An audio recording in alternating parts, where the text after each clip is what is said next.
Hello and welcome to another read-along video oh, where I shall read you The Wizard of Oz.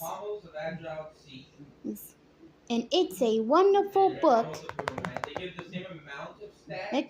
And prepare to read along or just listen, because I'm about to read the 14th chapter of The Wizard of Oz and see what happens next. Chapter 14, The Discovery of Real Oz. The Discovery of Real Oz. After ringing the bell several times, it was opened by the same guardian of the gates they had met before. "You're back again? But I thought you went to see the Wicked Witch of the West," he cried. "We did," said the Scarecrow. "And she let you go?" asked the man in wonder. "She could not help it, for she has melted," explained the Scarecrow.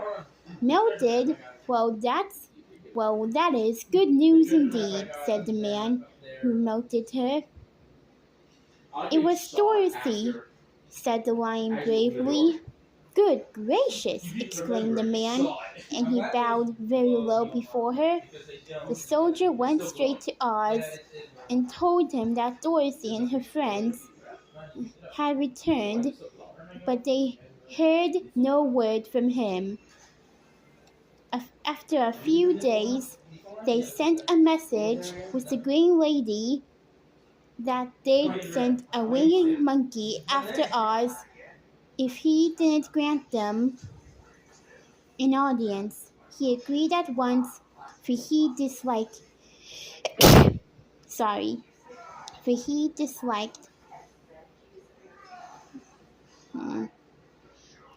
the winged monkeys. He sent for them the next morning.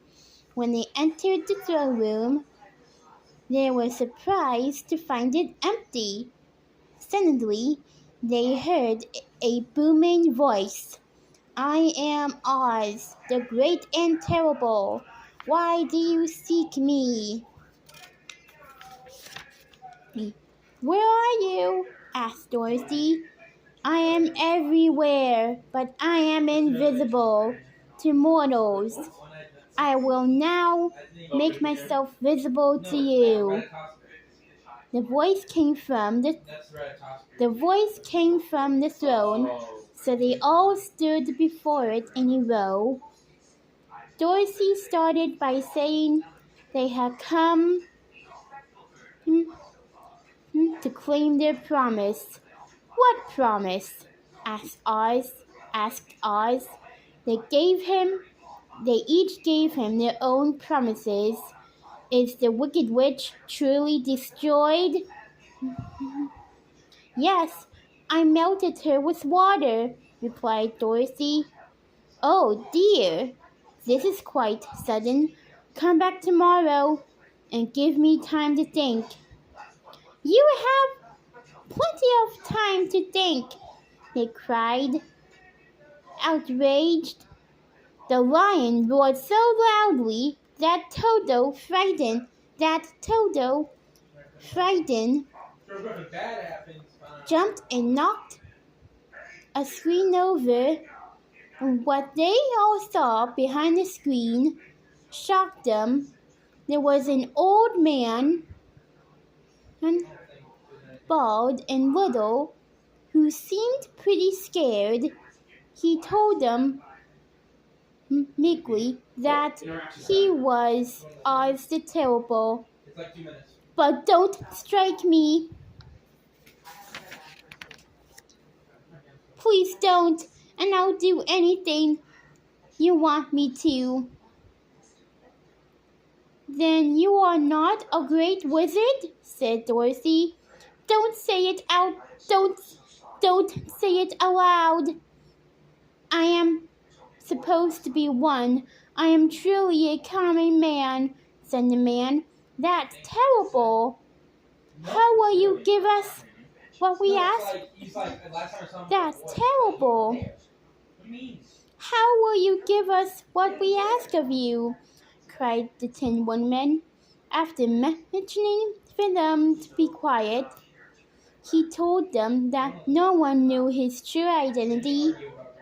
He showed them how he appeared to each one of them in different forms.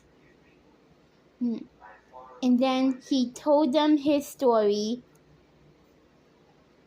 One day, I went up in a balloon and the ropes got loosed. I couldn't get down.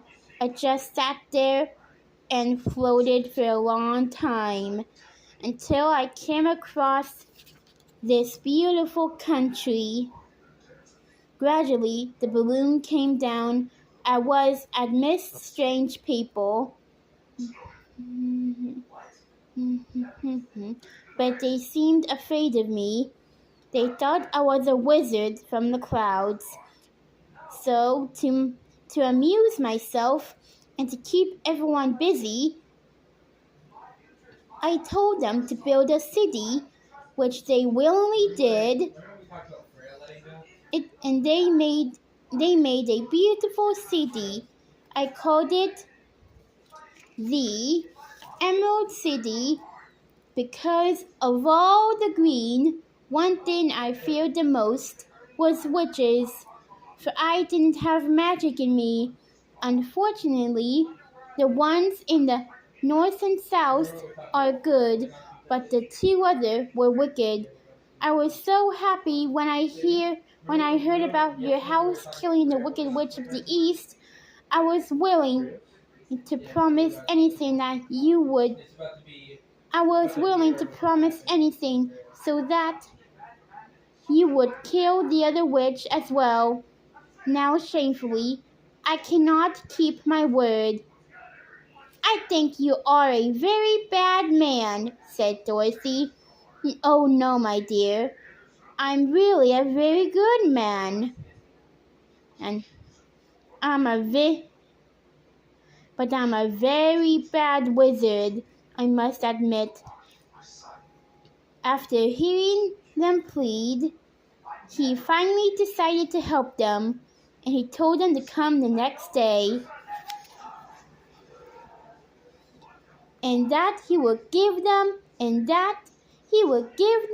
what they wanted. In the meantime, you shall all be treated as my guests, and while you live in the palace, my people will wait upon you and obey your slightless wish. There is only one thing I can ask in return for my help. You must keep my secret and tell no one that I am a fake. They agreed to say nothing of what they had learned and went back to their rooms extremely happy. The next day, the Scarecrow said to his friends, "Congratulate me. I am going to Oz to get my brains at last. When I return, I shall be as other men are." Then he said goodbye to them all in a cheerful voice and went to the throne room, where he rapped upon a door. "Come in," said Oz. The Scarecrow went in and found the little man sitting down by the window, engaged in deep thought. "I have come for my brains," remarked the Scarecrow, a little uneasily. "Oh, yes, sit down in that chair, please," replied Oz. "You must excuse me for taking your head off, but I shall have to do it in order to put your brains in their proper place." The Scarecrow told him that he wouldn't mind. Then Oz emptied his head of straw and filled it with a measure of brain. mixed with a measure of bran, mixed with many pins and needles. He stuffed it into Scarecrow's head and put straw over it to hold it in place. After replacing the head, he asked, I actually don't know if I'm going to be able to beat this segment. he asked It's so hard to play as a trainer. the Scarecrow. He replied that he felt very wise and sharp. The Scarecrow thanked him and went to his friends. When the Tin Woodman went in, he was given a heart made of silk, which he loved. The lion was made to drink something out of a glass, after which he felt braver than ever. As the three friends rejoiced, Oz smiled to himself. It was easy with these three because they believed I could give them what they wanted. What on earth will I do when Dorothy comes? How will I convince her about Kansas?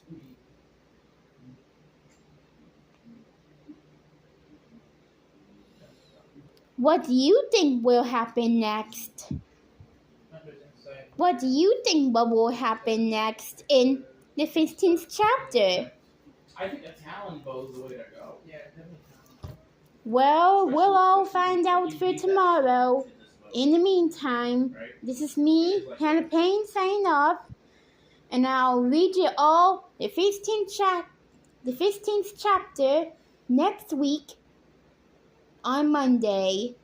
And I'll see you next time, and see you next week.